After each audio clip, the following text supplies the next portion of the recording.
할렐루야.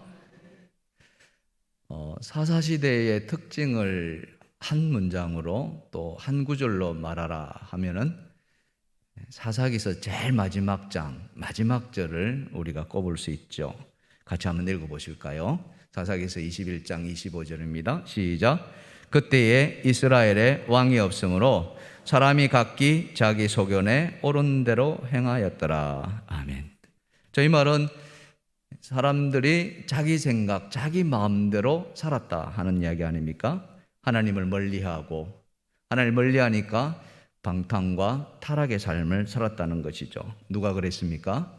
일반 백성에서부터 시작해서 정치, 종교 지도자들 모든 사람에 이르기까지 다 그랬다는 것입니다.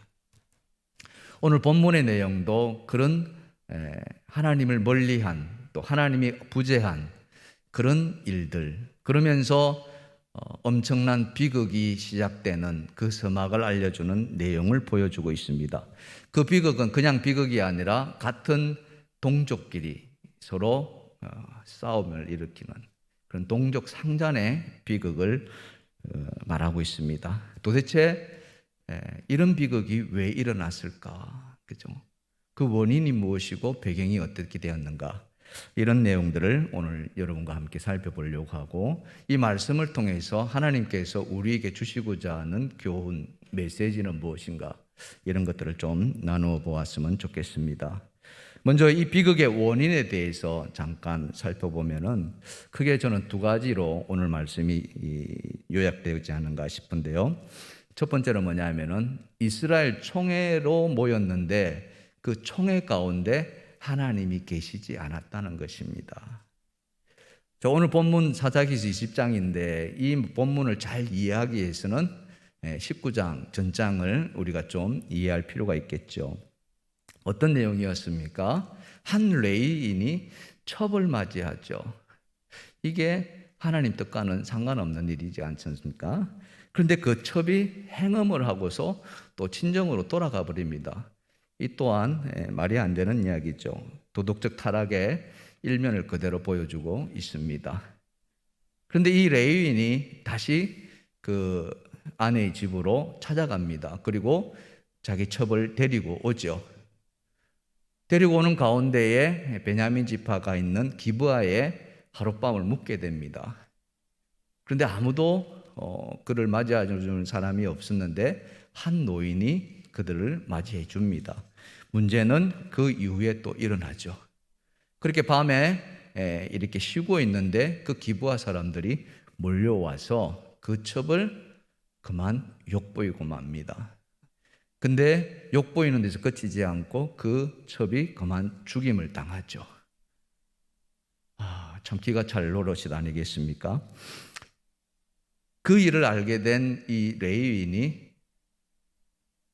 그 첩의 시신을 12토막을 내가지고 12지파에게 다 보내는 그런 또 엄청난 경악스러운 일을 벌입니다. 있을 수 없는 일이죠. 그렇게 보내졌던 그 시신의 토막을 받아본 12지파가 다 들고 일어납니다. 그리고는 모이죠.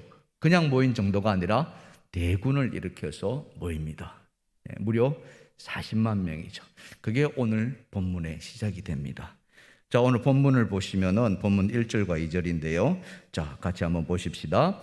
이에 모든 이스라엘 자손이 단에서부터 브엘세바까지와 길르앗 땅에서 나와서 그 회중이 일제히 미스바의 여호와 앞에 모였으니 온 백성의 어른 곧 이스라엘 모든 지파의 어른들은 하나님 백성의 총회에 있었고 칼을 빼는 보병은 40만 명이었으며, 총회가 모였는데 어마어마한 군사를 일으켜서 모였습니다. 그 군사를 일으켜서 총회가 얻은 결론이 뭐냐? 그게 오늘 8절과 10절의 말씀인데요. 제가 한번 읽어드리겠습니다. 모든 백성이 일제히 일어나 이르되 우리가 한 사람도 자기 장막으로 돌아가지 말며 한 사람도 자기 집으로 들어가지 말고 우리가 이제 기브아 사람들에게 이렇게 행하리니 곧 제비를 뽑아서 그들을 치되 우리가 이스라엘 모든 지파 중에서 100명의 10명, 1000명의 100명, 10,000명의 1000명을 뽑아 그 백성을 위하여 양식을 준비하고 그들에게 베냐민의 기브아에 가서 그 무리가 이스라엘 중에서 망령된 일을 행한 대로 하리라 하니라. 한마디로 말해서 뭐 하자는 겁니까? 가서 징계하자는 이야기죠. 보복하자는 것입니다.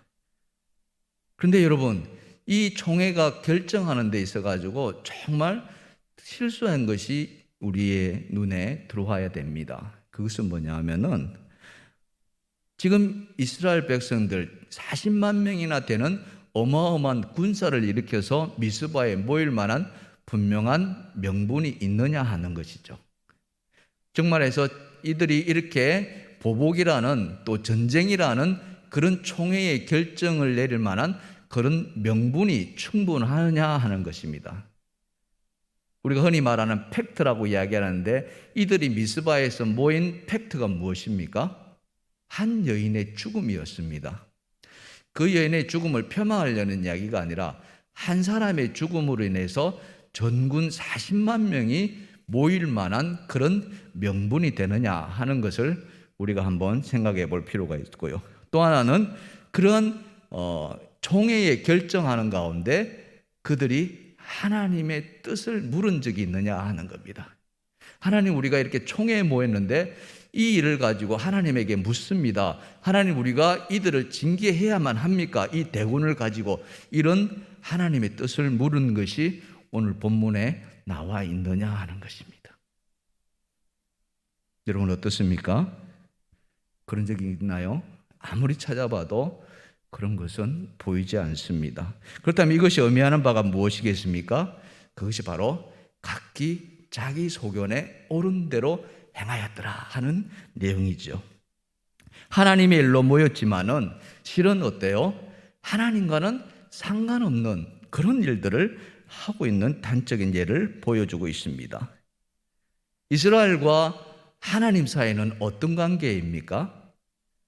출애굽하면서 하나님께서 이스라엘 백성들에게 어떻게 말씀하셨냐면은 출애굽기 6장 7절인데요. 자, 같이 한번 읽어보실까요? 시작. 너희를 내 백성으로 삼고 나는 너희의 하나님이 되리니 나는 애굽 사람의 무거운 짐 밑에서 너희를 빼낸 너희 하나님 여호와인 줄을 너희가 알지니라. 예, 그렇습니다. 너희를 내 백성으로 삼고 나는 너희의 하나님이 되리라. 기회가 있을 때마다 하나님께서는 이 말씀을 지도자들을 통해서 계속 반복하게 하십니다. 왜요? 잊지 말라고요. 그래서 광야 40년을 지나가는 동안 또 가나안에 들어가서 정착하는 동안 여호수아가 살아있는 동안 그들의 장로들이 살아있는 동안에는 그것은 잊지 않았습니다. 그러나 여호수아가 죽고 그 광야 세대의 장로들이 죽은 이후 세대들은 점차 하나님을 잊어갔습니다. 하나님 잊어가니까 이방 문화에 젖어들기 시작했고 그 이방 문화의 대표적인 것이 우상 섬김이었습니다. 그러다 보니까 하나님을 멀리하고 자신들이 하나님의 백성이라는 그런 정체성마저 잃어갔던 것이죠.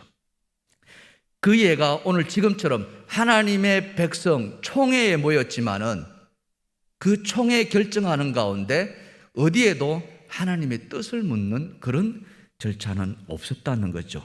전쟁을 하겠다고 모였는데 전쟁이 그냥 동네 아이들 싸움이 아니지 않습니까? 어마어마한 인명 피해가 일어날 수 있는 그런 전쟁을 앞두고서 각자 자기 소견에 옳은 대로 행하였다. 이것이 바로 사사시대가 보여주는 특징이라는 것이죠. 그게 첫 번째로 살펴볼 내용이었고요.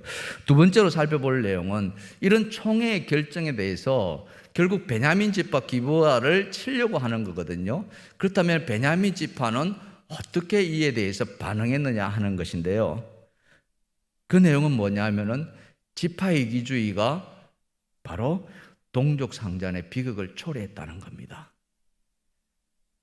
좀 전에 말씀드린 것처럼 미스바 총회 결정한 그것은 바로 기브아, 즉 한 여인을 죽음에 이르게 했던 그 사람들을 징계하는 것입니다. 그게 오늘 본문 12절과 13절 상반절에 나와 있는 내용입니다. 자, 제가 읽어드릴게요. 이스라엘 지파들이 베냐민 온 지파의 사람들을 보내어 두루다니며 이르기를 너희 중에서 생긴 이 악행이 어찌 됨이냐. 그런즉 이제 기브아 사람들 곧 그 불량배들을 우리에게 넘겨주어서 우리가 그들을 죽여 이스라엘 중에서 악을 제거하여 버리게 하라. 네. 기브아 사람들, 그 불량배들이라 했지 않습니까? 레인의 처벌 욕보이고 죽음에 이르게 했던 그 불량배들을 우리에게 넘겨달라. 그 수가 얼마가 있는지는 모릅니다. 수백 명, 수천 명이 되었을까요? 그렇지 않겠죠. 그 사람들만 넘겨주면 끝날 것이다 라고 했습니다. 그러면 베냐민 지파는 어떻습니까? 그냥 맞아, 그거는 잘못된 일이야, 그거는 있을 수 없는 일이야, 우리가 그 사람들을 넘겨줄게, 오케이, 이렇게 한다면 끝나버렸습니다. 전쟁이 일어날 리가 없겠죠. 맞았습니까? 그런데 베냐민 지파는 어떻게 했습니까? 거절합니다. 수용하지 않습니다. 그러면서 전쟁을 불사하겠다고 결정하죠. 자, 본문 14절과 15절이 오늘 그 말씀입니다. 자, 같이 한번 읽어보실까요? 시작. 도리어 성읍들로부터 기브아에 모이고 나가서 이스라엘 자손과 싸우고자 하니라. 그때 성읍들로부터 나온 베냐민 자손의 수는 칼을 빼는 자가 모두 26,000명이요 그 외에 기브아 주민 중 택한 자가 700명인데 우리 흔히 하는 말 있지 않습니까? 동네 아이들 싸움이 무슨 싸움이 된다? 어른 싸움이 된다는 것이. 똑같은 일이. 작은 무리가 일으켰던 그런 천인공노할 일을 이제는 뭡니까? 지파 간에 전쟁이 일어나는, 한마디로 말하면 동족 상잔이죠. 있을 수 없는 일입니다. 해서도 안 될 일이죠. 그런데 그렇게 하겠다는 거죠. 여러분, 모인 수가 26,000명이라고 했습니다. 근데 이스라엘 총회 모인 수는 얼마입니까? 40만 명입니다. 26,000명 대 40만 명. 전쟁을 한다면은 무기에 어떤 차이가 있는 것도 아니고 오직 사람의 수에 의해서 전쟁을 하게 될 터인데 과연 그것이 전쟁하기에 합당한 그런 결정이 될까 한번 생각해 볼 필요가 있죠.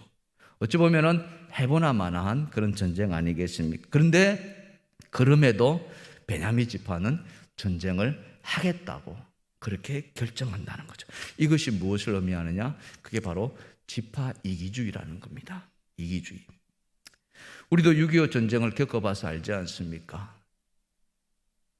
북쪽의 공산주의자들에 의해서 6.25에 그런 남침이 일어났는데 그 전쟁의 결과 어떻습니까? 말할 수 없는 고통을 우리가 겪었지 않습니까?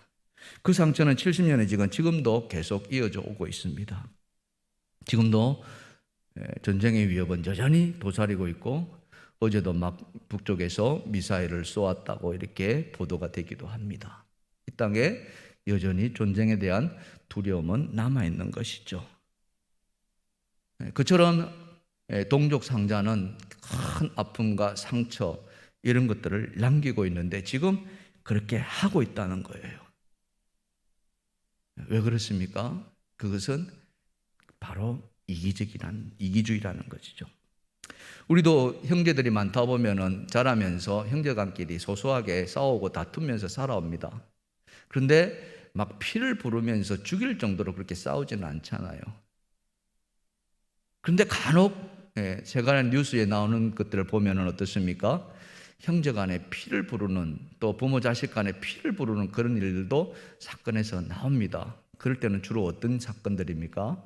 바로 상속 문제가 걸려 있다든지 이권이 걸려 있다든지 돈이 개입되어 있으면은 그런 일들도 일어나더라는 거죠.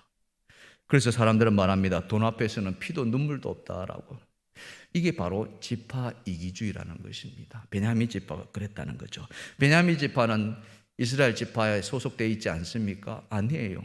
그들도 한 뿌리에서 나왔습니다. 야곱의 12아들 가운데 그 한 지파. 그런데 세월이 지나다 보니까, 특별히 하나님이 그들 안에 없다 보니까 그들은 하나님보다는 자기들의 이기심이 더 앞섰던 것이죠. 그래서 형제간에 칼을 겨누는 일도 마다하지 않겠다 하는 그런 비극으로 치닫게 되는 것이죠. 오늘 이 말씀에서 우리에게 주는 깨달음은 무엇이겠습니까? 그것은 바로 하나님의 일을 해나갈 때 정말 우리가 놓쳐서는 안 될 일은 뭐냐? 그것은 바로 하나님이라는 사실이에요.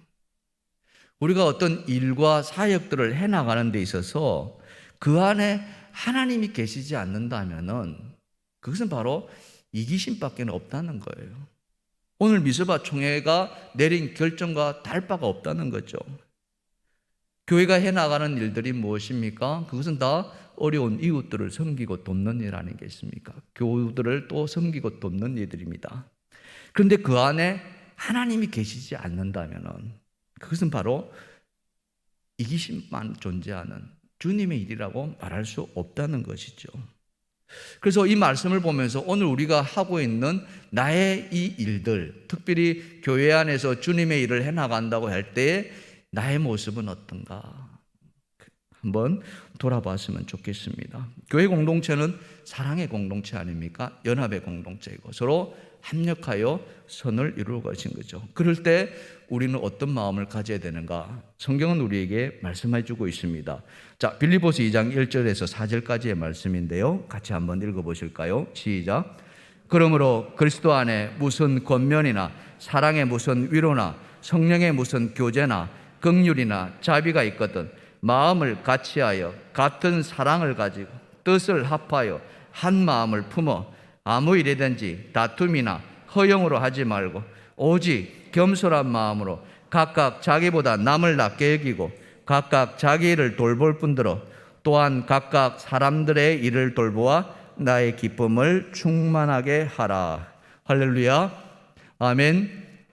그렇습니다. 사랑하는 성도 여러분, 우리는 모두 한 교회의 지체들입니다. 그것을 잊어서는 안 되겠죠. 한 지체가 아프면은 다른 지체들이 같이 아파할 줄 알아야 된다. 한 지체가 어려움을 겪으면은 그 어려움을 돕는 마음이 있어야 한다는 거죠. 그때에 그 안에 하나님의 사랑이 함께해야 한다는 거죠. 내 뜻만 있는 것이 아니라 항상 주님의 뜻을 묻고 확인해야 한다는 거죠. 그러면서 나보다 남을 낫게 여기는 마음, 그것이 바로 주님께서 우리에게 말씀하신 사랑이고 섬김 아니겠습니까? 사랑하는 성도 여러분, 각자 남을 돌볼 때에 자기 일처럼 돌보면서 그러면서 위로하고 격려하며 힘이 되어준다면 그 공동체는 하나님이 함께하는 진정한 주님의 공동체가 되는 줄 믿습니다. 그것이 바로 우리 그리스도인들이 살아가야 될 참된 모습이죠. 오늘 말씀에서 우리에게 들려주는 교훈은 바로 그것입니다. 내가 열심히 교회 일을 해나간다고 주의 일을 사역한다고 하지만은 그 안에 하나님의 사랑과 섬김과 위로와 격려가 없다 한다면 그거는 자기 일뿐이고 자기 열심이고 하나님의 진정한 뜻은 없다는 것. 오늘 이것이 우리에게 주는 참된 말씀인 줄 믿습니다. 이 말씀 새기고 우리 복된 하루 또 살아가는 저와 여러분 모두가 되기를 주님의 이름으로 축원합니다.